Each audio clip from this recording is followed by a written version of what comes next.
Welcome back to you Narender Rao గారు. Good morning. నా పేరు నరేంద్ర అమ్మ. Good morning. Yes okay okay sorry అండి నరేందర్ గారు. సో ఏం చెప్తారు? ఉభయ సభల్లో 40 పక్షాలు మద్దతు తెలిపాయి. ఈవెన్ ఇండియా కూటమిలోని 18 పార్టీలు కూడా మద్దతు తెలిపితే వైకాపా మాత్రం వాకౌట్ చేస్తుంది. ఎందుకు? అండ్ ఇంకొకటి ఏంటంటే కూడా అటు అమరావతి రాజధాని ప్రకటన తర్వాత, చట్టబద్ధత తర్వాత దీనికి సంబంధించి అటు పూర్తిగా సంబరాలు కనిపిస్తున్నాయి. ఏపీలో ఎక్కడ చూసినా సంబరాలు చేసుకుంటున్నారు. కానీ మరోపక్క ఈ మావిగన్ ఇలాంటి కమెంట్స్ కి ఏం చెప్తారు? జగన్ చెప్పిన ఈ మావిగన్ ఏంటి?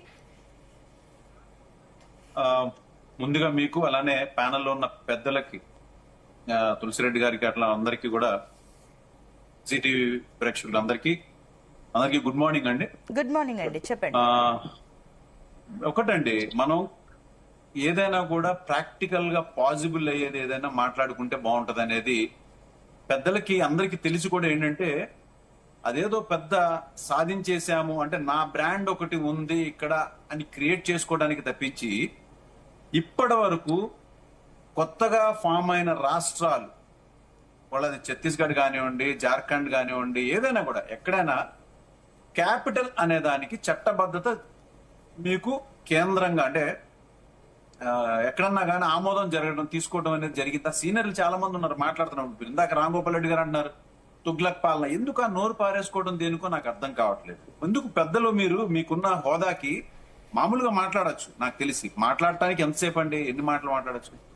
మా విగన్ ఆయన అన్నది ఏంటి, ఇప్పుడు ఇన్ఫ్రాస్ట్రక్చర్ అనేది కొత్తగా క్రియేట్ చేయాలి అంటే చంద్రబాబు నాయుడు గారు ఏదైతే అమరావతి అనే దాని విషయంలో అందరూ మద్దతు తెలిపారని మీరు అంటున్నారు, ప్యానెల్లో సభ్యులు అంటున్నారు, అందరూ చెప్పేస్తున్నారు. ఎక్కడ తెలిపారండి? నిన్న పార్లమెంట్ లో ఎంత రచ్చ అయింది చెప్పండి. ఇప్పుడు కాంగ్రెస్ లో నుంచి ఉన్నటువంటి రిప్రజెంటేటివే కదండి రేణుకా చౌదరి గారు. ఆవిడేమన్నారు చెప్పండి? మేము దీన్ని అపోజ్ చేస్తున్నాం అమరావతి అన్నారు. అందరూ ఇది చేశారంటున్నారు. ఎంతో మంది ఆయన అఖిలేష్ యాదవ్ గారు ఉన్నారు, ఆయన అపోజ్ చేశారు. అండ్ ముఖ్యంగా శ్రీధర్ గారికి నేను చెప్తున్నా, బహుశా శ్రీధర్ గారు దాన్ని ప్రాపర్ గా అబ్జర్వ్ చేసినట్టు లేరు. ఉత్తర బీజేపీ పార్టీకి సంబంధించినటువంటి ఉత్తర భారతదేశంలో భారతీయ జనతా పార్టీలో కొంతమంది నాయకులు కూడా దీన్ని అపోజ్ చేశారండి. అందరూ దీన్ని ఆమోదించలేదు. ఎక్కువ శాతం ఆమోదించినట్టుగా మీరు మేనేజ్ చేసుకున్నారు తప్పించి దీనిలో 40% అపోజ్ చేసిన వాళ్ళు ఉన్నారు. కానీ తప్పనిసరిగా అది మా బాధ్యత. ప్రజలకి ముఖ్యంగా మీరు అన్నారు చూసారా, 1600 రోజులు రైతులు చేసినటువంటి దానికి ఇవాళ మేము ఒక భరోసా కల్పించామని. భరోసా ఏం కల్పించారు చెప్పండి? నేను ఒక 3 పేర్లు చెప్తానండి. రామారావు రైతు కరెక్ట్ గా ఒక 3-4 నెలల క్రితమే, ఏమండి ఇంతవరకు మాకు ఎటువంటి భరోసా లేదు, మాకు ఈ మాటలు మాయ మాటలు, చంద్రబాబు నాయుడు గారు అని ఎవరు చెప్పే మాయ మాటలు బహుశా రాంగోపాల్ రెడ్డి గారికి కూడా అర్థం కాలేదేమో. ఆయన చెప్పేటువంటి పనికి మాలిన మాయ మాటలు అనేవి ప్రజలు మెల్లిమెల్లిగా తెలుసుకుంటున్నారండి. ఒక రైతు ఆయన యొక్క ఘోష వినిపిస్తూ హార్ట్ అటాక్ వచ్చి చనిపోయారు. అది మీ అందరికీ తెలియదండి. ఒక 2 రోజుల క్రితమే జగన్మోహన్ రెడ్డి గారిని 90 ఏళ్ల ఆవిడ, ముసలావిడ వచ్చి ఆవిడ ఏడుస్తూ చెప్పింది, నాకు ఇవాల్టి వరకు ఎవ్వరు కూడా అక్కడ రెస్పాండ్ అవ్వట్లా, సిఆర్డీ ఆఫీస్కి వెళ్తే ఇవ్వట్లా, నాకు స్థలం ఎక్కడుందో చెప్పట్లేదండి మాకు రైతులు. ఎంతకాలం పడుతుంది చెప్పండి? మీకు 5 సంవత్సరాల పాటు మీరు ఖాళీగా ఉన్నారు కదా. విజన్ ఉన్న నాయకుడు అంటున్నారు కదా మీరు. విజన్ ఉన్న నాయకుడికి తుప్పలు పెరగనివ్వండి, ఇంకేమన్నా అవనివ్వండి, గుట్టలు ఉండనివ్వండి, మీకు ఒక ఆలోచన లేదా? ఏ ప్లేస్ లో వాళ్ళకి ప్లాటింగ్ అలాట్ చేయొచ్చు అని చెప్పిన ఆలోచన లేదా? 2 సంవత్సరాలు అనేది మీకు హై టైం కాదా? ఈ ప్లేస్ లో, ఈ పర్టికులర్ ప్రాంతంలో కొన్ని వేల మంది రైతులు నిరాశ్రయులుగా, భరోసా లేకుండా ఇబ్బందులు పడుతున్నారనే ఒక్క దానికి ఈ స్థలాన్ని మేము కేటాయిస్తున్నాం అని చెప్పడానికి మీకు ఎంతకాలం పడుతుంది చెప్పండి? ఒకటి నరేంద్ర గారు, ఒక నిమిషం. మీరు చెప్పిన పాయింట్ కి ఇంకొకటి ఏంటంటే, మీరు అడిగిన వాటికి ఇప్పుడు మన గోపాల్ రెడ్డి గారు సమాధానం చెప్తారు. అంతకంటే ముందుగా మీరు ఒక పాయింట్ చెప్పండి. 1600 రోజుల పైగా రైతులు రోడ్ల పైన ఉంటే, సరే కేవలం ఇప్పుడు కాదు, అది మీ పాలనలో కూడా వాళ్ళు రోడ్ల పైన ఉన్నారు. వాళ్ళు చేసే నిరసన ఆందోళన స్టిల్ అది మొన్నటి వరకు కంటిన్యూ అయింది. కాబట్టి సో మీరెందుకు రైతులతోని డైరెక్ట్ గా చర్చించలేదు? వాళ్ళ సమస్యను మీరెందుకు తీర్చలేకపోయారు? ఒకటమ్మా, అసలు అక్కడ ఒక ప్రాపర్ ప్లానింగ్ లేదు. క్యాపిటల్ అమరావతి అన్నారు. మీరు చెప్పండి దాని వైశాల్యం ఎంత, దానికి ఇన్ని కిలోమీటర్లు ఎంత ఉంది, ఇక్కడి నుంచి ఈ గ్రామాల వరకు ఇట్లా అని చెప్పని ఏదైనా ఒక పెరిఫరీస్ గానీ ఒక బౌండరీస్ గానీ ఫిక్స్ అయిందా? పేరు ఒకటి ఖరారు చేశారు, ఏముంది అక్కడ చెప్పండి మీకు? పేరు గొప్ప, ఊరు దెబ్బలాగానే ఉంది. మా బ్రాండ్ అక్కడ వేసామని చెప్పడానికి ఇప్పుడు రైతులతో అప్పుడు ఇంటరాక్షన్ అవడానికి కానీ ఏదైనా కానీ రైతుల్ని రెచ్చగొట్టారు. అప్పుడు మీకు ఈయన వస్తే ఇక్కడ క్యాపిటల్ అనేది ఉండదు అని చెప్పని. ఏ రోజు కూడా ఆయన అన్నది ఏంటంటే జగన్మోహన్ రెడ్డి గారు ఇన్ఫ్రాస్ట్రక్చర్ అనేది కొత్తగా క్రియేట్ చేయాలి అంటే అదన్నీ కూడా ఒక లూజ్ సాయిల్ లో టెక్నికల్ అడ్వైజర్స్ కానీ ఇంజనీర్స్ కానీ ఇచ్చింది ఏంటంటే ఎక్స్ట్రా కాస్ట్ అవుతుంది. ఇక్కడ అన్ని మనం ఏదన్నా రోడ్స్ కానీ ఏమన్నా కట్టాలన్నా లేదా ఇక్కడ స్ట్రక్చర్స్ కట్టాలన్నా కూడా ఆల్రెడీ ఫామ్ అయినటువంటి రోడ్స్, హైవేస్ అవన్నీ ఉన్నటువంటి విజయవాడ గుంటూరు మధ్యలో మనకి హైవే ఫామ్ అయి ఉంది. ఇన్ఫ్రాస్ట్రక్చర్ కి ఈజీగా కన్స్ట్రక్షన్ చేసుకోవడానికి ఉంది. అక్కడ కొంత గవర్నమెంట్ ల్యాండ్ ఉంది. వీలైనంత త్వరలో మనకి స్ట్రక్చర్స్ ఫామ్ చేసుకోవడానికి కానీ వెంటనే దాన్ని ఆక్యుపై చేసుకోవడానికి కానీ అన్నిటికీ బాగుంటది అనేది ఆయన చెప్పింది. ఆ ఏరియాని ఎప్పుడు కాదనలేదండి జగన్మోహన్ రెడ్డి గారు, ఆ ఏరియాని కాదనలా. అండ్ ఆయన నిన్న ప్రెస్ మీట్ లో కూడా చాలా స్పష్టంగా చెప్పారు, ఇంత అడ్డగోలుగా నేను చెయ్యాలి, నాకు నచ్చిన చోట క్యాపిటల్ పెట్టుకోవాలంటే నేను పులివెందుల్లో ఎందుకు పెట్టుకోలేను? నా ఇష్టం కదా, నేను పెట్టుకోగలను కదా అనౌన్స్ చేయడానికి. ఎందుకంటే ఆయన సెన్సిబుల్ గా థింక్ చేశారు. బట్ ఇక్కడ ఏదైతే జరుగుతుందో ఒక ప్రాపర్ ప్లానింగ్ అనేది లేదు. ఈ విజన్ ఉన్న నాయకుడు అని ఆయన డబ్బా కొట్టుకోవడం. సరే, వీళ్ళకంటే ప్రాపర్ ప్లానింగ్ లేదు. మీరన్న లెక్క ప్రకారం వీళ్ళకి ప్రాపర్ ప్లానింగ్ లేదని అనుకుందాం. కానీ మీరన్న మరి వైకాపాలో 3 రాజధానుల అంశం ఎంత వరకు వచ్చింది? అదే విజన్ మరి ఎందుకు మధ్యలో ఆగిపోవచ్చు? Please don't misguide.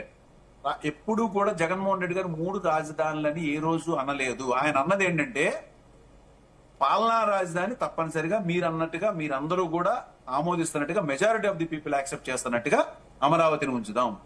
Executive capital అంటే ఇమ్మీడియట్ గా ఎవరైనా కానీ ఇన్ఫ్రాస్ట్రక్చర్ కి వచ్చి కంపెనీస్ గానీ ఇన్వైట్ చేయడానికి వాళ్ళకి అన్ని ఫెసిలిటీస్ పాసిబుల్ ఉన్నది వైజాగ్. కర్నూలు అనేది లీగల్ క్యాపిటల్ కింద ఏనాడో డిసైడ్ చేసినటువంటిది.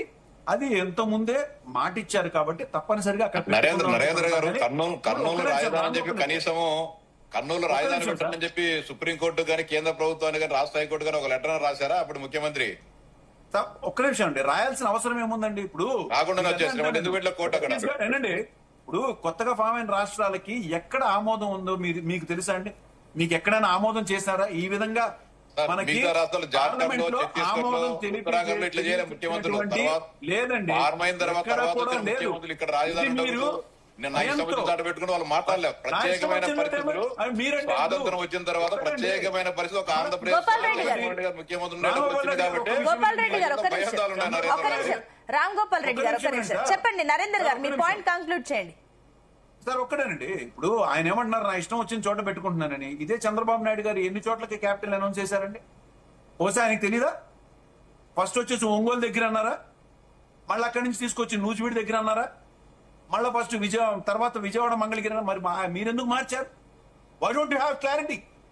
మీ దగ్గర క్లారిటీ లేదు. విజన్ ఉన్న నాయకుడికి yes from the starting point I have this particular point, ఈ పర్టికులర్ ఏరియానే నేను చేస్తానని ఎందుకు చెప్పలేకపోయారు చెప్పండి?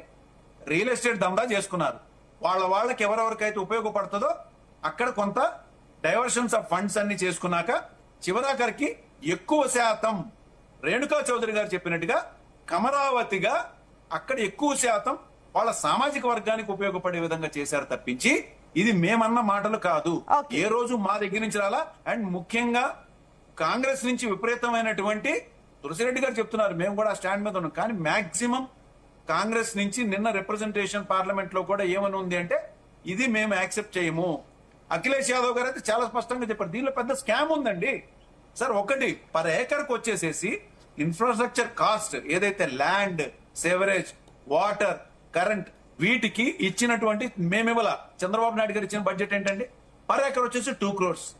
ఇది స్పెషల్ గా పెట్టాల్సి వస్తుంది. జగన్మోహన్ రెడ్డి గారు అన్నది ఏంటి? ఆల్రెడీ మచిలీపట్నం కానీ, విజయవాడ కానీ, గుంటూరు కానీ ఇదంతా కూడా ఆల్రెడీ ఫామ్ అయిపోయినటువంటి ఒక ఇన్ఫ్రాస్ట్రక్చర్ ఉంది. కాబట్టి మన రాష్ట్రం కొత్తగా మనం పెట్టుబడులు పెట్టుకోవడానికి ఎక్కడి నుంచో ఎవరి నుంచో అడగాల్సి వస్తుంది. అడగకుండా ముందుగానే స్ట్రక్చర్స్ అన్ని ఫామ్ అయి ఉన్నాయి. కాబట్టి ఈ ఉన్న ఇన్ఫ్రాస్ట్రక్చర్ ని వాడుకుంటూ చేసుకుంటే తక్కువ ఖర్చు అవుద్దని చెప్పాను. ఈ ఆలోచన కరెక్టా?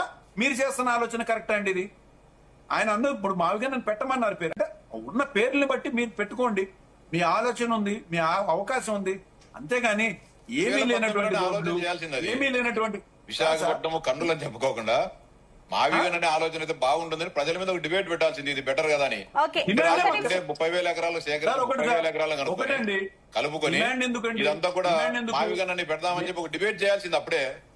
సరే ఒక్క నిమిషం, ఒక్క నిమిషం నరేంద్ర గారు, ఒక్క నిమిషం అండి. గోపాల్ రెడ్డి గారు, గోపాల్ రెడ్డి గారు, ఒక్క నిమిషం అండి, ఒక్క నిమిషం. నరేంద్ర గారు నేను మళ్ళీ వస్తాను మీ దగ్గరికి, ఒక్క నిమిషం. కోటేశ్వరరావు గారు గుడ్ మార్నింగ్ అండి. Good morning. చూస్తున్నారు. మేమన్నదానికి చెప్పండి. ఎక్కడా కూడా కలలు కానీ వచ్చింది కాదండి, వాస్తవాలు మాట్లాడినవే. స్ట్రక్చర్ డెవలప్ అయిన చోట చేసుకుంటే మనకు తక్కువ ఖర్చు అవుతుంది అనేది ఒక కేంద్ర గారు మేము అమరావతి ఓకే, ఓకే, ఒక్క నిమిషం అండి. గోపాల్ రెడ్డి గారు, ఒక్క నిమిషం. మీరు- నేను నెక్స్ట్ మీ దగ్గరికి వస్తాను. ఎకరానికి రెండు మీరు 2019 కంటే ముందు అమరావతిని సమర్థిస్తారు, కొత్తగా 19 తర్వాత మూడు రాజధానులు కాంట్రాక్టులు అంటారు. తీసుకోవడానికి, మళ్ళా ఇప్పుడు కొత్తగా ప్రతిపక్షంలో ఉన్నారు కాబట్టి కాంట్రాక్టులు ఇంకో కొత్త డ్రామా. కొత్తగా మీది ఓకే, ఓకే, ఒక్క నిమిషం. గోపాల్ రెడ్డి గారు, నరేంద్ర గారు, ఇప్పుడు కానీ ఒక్క నిమిషం ఆగండి.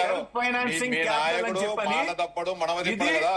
ఒక్క నిమిషం, మీరు ఒక్క మూడు నిమిషం. రాజధానులు తీర్మానం ప్లీజ్ చేశారు అసెంబ్లీలో. గోపాల్ రెడ్డి గారు, మా స్టాండ్ గోపాల్ మూడు రెడ్డి గారు రాజధానులు ప్లీజ్. మాట్లాడాలి ఇంకా మిగతా కదా. ప్యానలిస్టులు కూడా ఉన్నారు మాట్లాడాల్సిన వారు. దయచేసి ఒక్క నిమిషం ఆగండి. గోపాల్ రెడ్డి గారు.